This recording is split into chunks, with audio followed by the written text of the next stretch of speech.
boa noite. Eu me chamo Ana Carolina, faço parte do grupo 10 da disciplina de biomateriais, que está sendo cursada no segundo quadrimestre de 2022, com a docente Cristiane Ribeiro. E hoje vou estar dando introdução ao relatório virtual que nós geramos a partir do experimento de corrosão intergranular em biomateriais metálicos. Dando início ao assunto, é importante destacar que a classe de biomateriais metálicos ela é amplamente utilizada na medicina e na odontologia,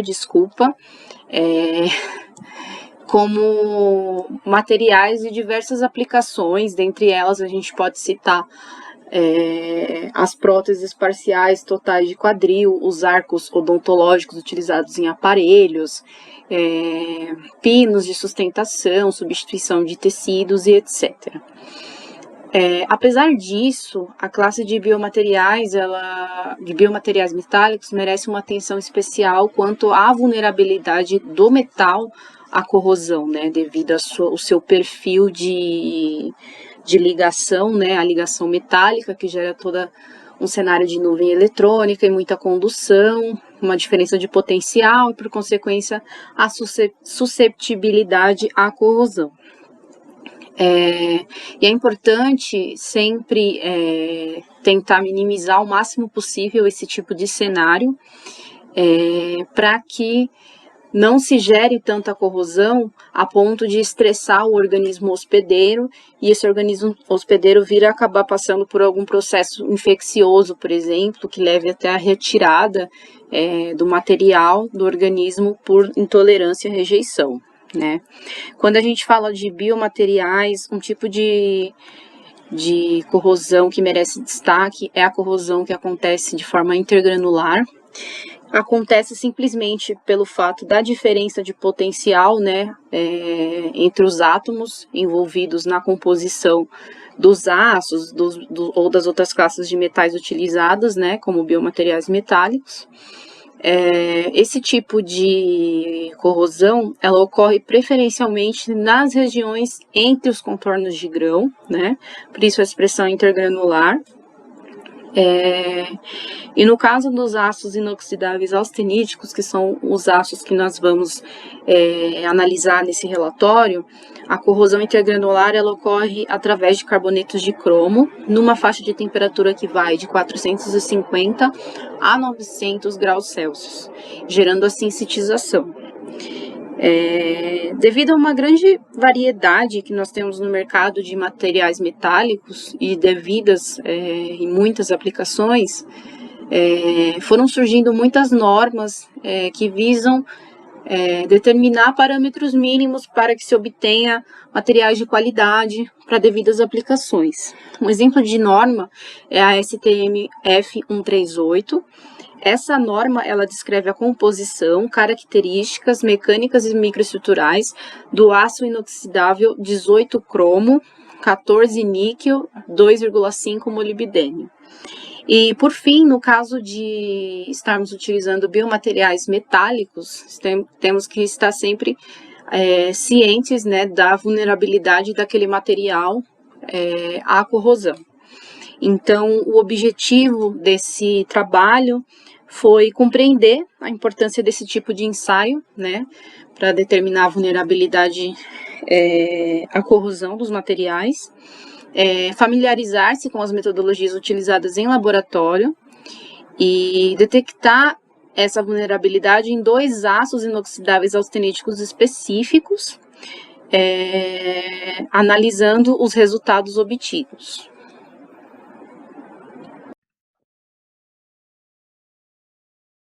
Olá, meu nome é Isabela e eu vou falar um pouco sobre a metodologia utilizada nesse relatório.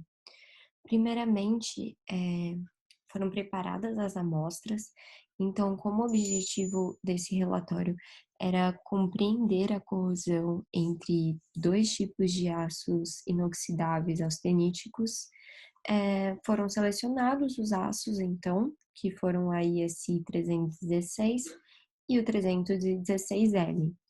E para cada um desses aços foram feitos processos diferentes. Então, no total foram 6 amostras, sendo que 3 delas foram do aço 316, sendo a amostra A sem sensitização, a amostra B com sensitização a 150 graus Celsius por 1 hora, e a amostra C 800 graus Celsius por 6 horas. E o mesmo foi feito para a amostra de aço 316L. Tivemos uma amostra A, que ela não passou pelo processo de sensitização, a amostra B passou pelo processo 650 graus Celsius por 1 hora e a C 800 graus Celsius por 6 horas. Para a gente conseguir observar essas amostras no microscópio óptico, é necessário que ocorra um tratamento de superfície. Então, essas amostras elas foram lixadas e a lixa utilizada foi de carbeto de silício e utilizou-se uma sequência do grão mais alto da lixa até o mais baixo. Então, fomos de 220, 320, 400, 600 e, por fim, no 1000. E todos esses lixamentos eles foram feitos em meio aquoso, isso para que não ocorra nenhuma danificação na amostra, para que não superaqueça a amostra e a gente acabe tendo algum defeito nessa superfície. E para finalizar, essa amostra ela passa por um polimento, e esse polimento ele é feito com feltro e se adiciona uma camada bem fina de abrasivo, que é uma suspensão de alumina com granulometria de 1 micrômetro, e o polimento ele é realizado até que você olhe para a amostra e veja que ela está lisa, que não tem nenhum risco, nenhum defeito visível. E quando, após terminar de fazer esse processo de lixamento e de polimento, essas amostras, elas foram para um ataque eletrolítico, que ele faz parte da detecção da correção intergranular. Então, todas as amostras, né, elas foram submetidas ao ataque eletrolítico, que foi realizado em uma solução de ácido oxálico, com 4 gramas de ácido e 40 ml de água deionizada, e foi aplicado uma corrente de 1 ampere por centímetro quadrado pelo período de 90 segundos. Esse ataque, ele foi utilizado, né, foi feito seguindo as normas da ASTM A262. E após a realização do ataque, as amostras foram higienizadas, primeiro jogou-se água e depois álcool, e levou-se para o microscópio óptico para observar as amostras com um aumento de 500 vezes. Agora, falando um pouco de resultados de discussão das amostras obtidas, primeiramente a gente vê que os resultados observados sem o ataque químico não possibilitam ver a estrutura do contorno de grão, então a gente não conseguiu fazer nenhum estudo sobre isso. Então a gente vê a necessidade aí do ataque químico.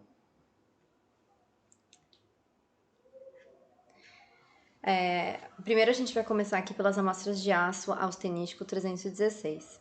A primeira amostra, que foi sem sensitização, a gente consegue ver que os contornos de grão estão mais tranquilos, né? Eles estão finos e não apresentam muita corrosão, não estão grossos. Além disso, a gente consegue observar alguns pontos escuros que podem ser pits, podem ser o início de uma corrosão.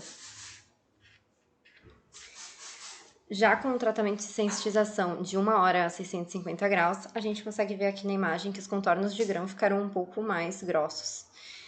Isso apresenta, então, um tipo de corrosão intergranular uniforme, que ocorre, então, em todos os nossos contornos de grão. Finalmente, para nossa última amostra de aço austenítico 316, a amostra C, teve um tratamento de sensitização de 800 graus por 6 horas. A gente consegue ver que a amostra está bem mais corroída e as formas são mais arredondadas, o que significa que além da nossa corrosão intergranular, a gente também teve a corrosão por pits, que é quando a zona fica um pouco mais empobrecida em cromo e molibdênio. E por conta disso, depois pode ocasionar trincas no material. Agora falando um pouco da aço austenítico 316L.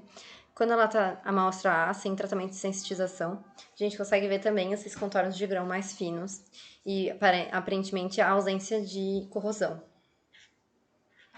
Dado o primeiro tratamento térmico aqui de 650 graus por 1 hora, que é também a de 316L, mas é a B, a gente vê que aparentemente não houve corrosão, porque esses contornos continuam finos e não há ausência de bolas escuras, né, que seriam aí os pits.